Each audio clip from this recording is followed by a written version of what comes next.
Another gorgeous day out. Actually got the tank top, get some color on my shoulders for the summer. I don't know why, but the culture of farming is we love our farm trucks. And mine is the typical rusty but trusty Dodge. It just treated me very well. We use the truck a lot. It pulls a lot of grain once in a while, moving equipment and tending, and so it is used as a miniature semi and a part tractor sometimes. We had to use it one year to pull the 46. I got stuck coming out of a field up a steep driveway, and Dad, the truck with the chains, we were able to get the truck on the blacktop, and it looked like that scene out of what's that, Lethal Weapon or whatever, with Mel Gibson, the very first one, where he had that Chevy Dually and he's trying to pull a house, and that truck, Dad's just out on the blacktop, all four tires spinning, the truck's just swerving around like a fish on a line. But it moved it. It's what I needed to get the tractor up the hill, and it worked. But yeah, we'll spin around here. Oh, there's the old girl.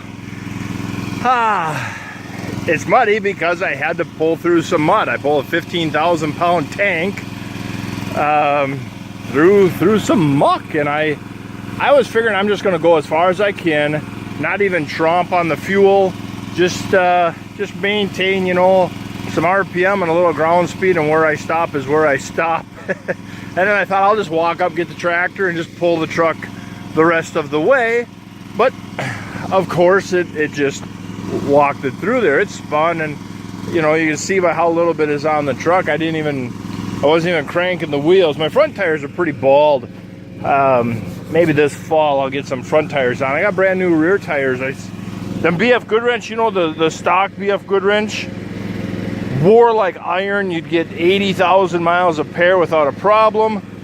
With that big flat face though, they were absolutely miserable in snow.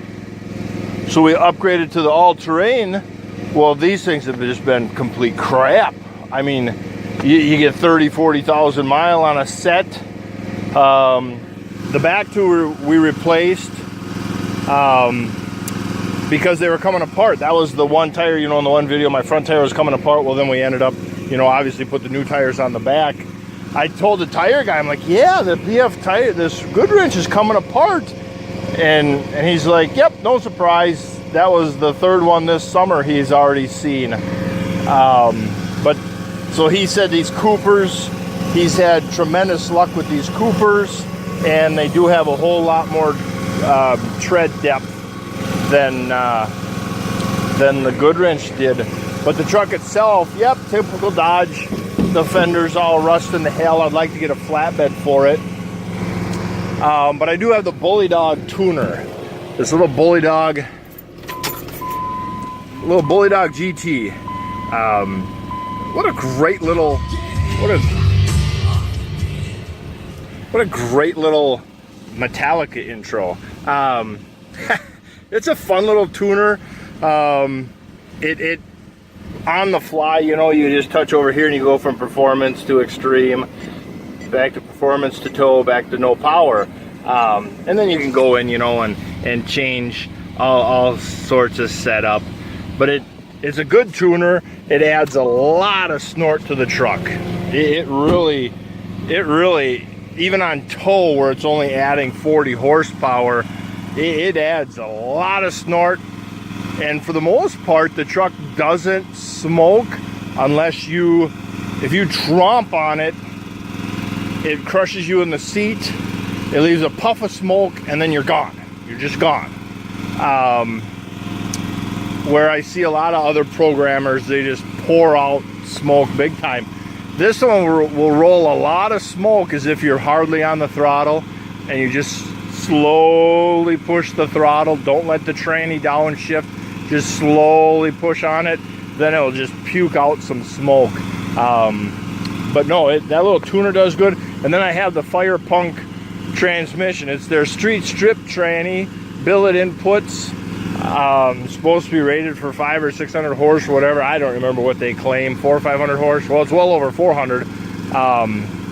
But I told them I want a transmission that I can get stuck with a cattle trailer or a gooseneck and at least try to rock the truck a couple times before getting pulled out. And I want the transmission to hold up to that.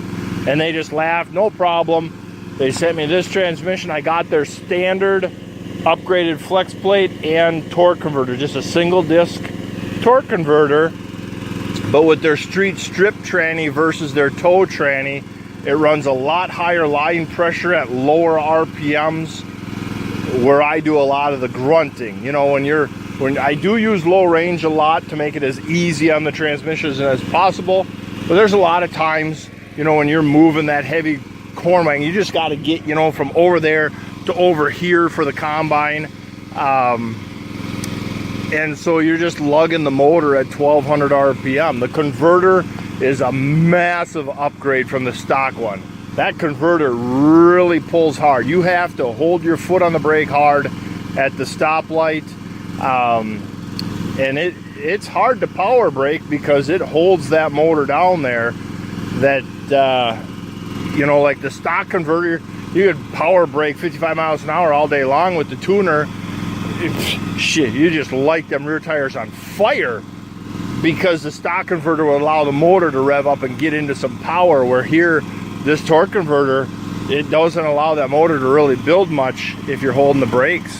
But yeah, overall, you know, she's just a solid 200,000 mile truck that is tough, and it just keeps going. I don't know, it ain't worth nothing to a dealer for trade-in. And shut this stuff off. You know, no dealer's gonna give me anything for it.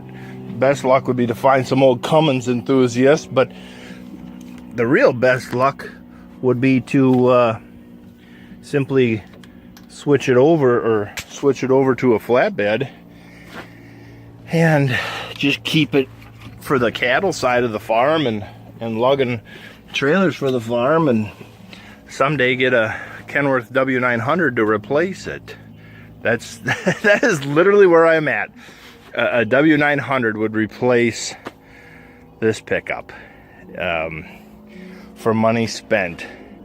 To buy a new pickup to replace it, well, that's just asinine. 50, 60 grand on a new pickup? Jesus Christ. You know them farmers got money when they're buying new pickups like that. Someday when I'm a big guy like that, then I can. But no, for lugging equipment, I could take that 50 grand and I can buy one heck of a nice W900 and a nice utility purposed flatbed behind that 900 for hauling tender tanks, for the sprayer, for either fertilizing or chemical, seed and fertilizer for the planter, and seed for the grain drill when we get to that point someday. The W900 is going to move wagons across the field, put a hopper on it, get a grain hopper. Then I wouldn't be using the wagons anymore. So yeah, I am not kidding when I say a W900 is going to replace this pickup, because that's literally where this pickup is at. So I've always say this is a small time farmer's W900 right here. A small man's, poor man's semi, small man's semi. No, just throwing a little love out there for the old Cummins Dodge. And but yeah, all right guys, I'm full and I need to get empty.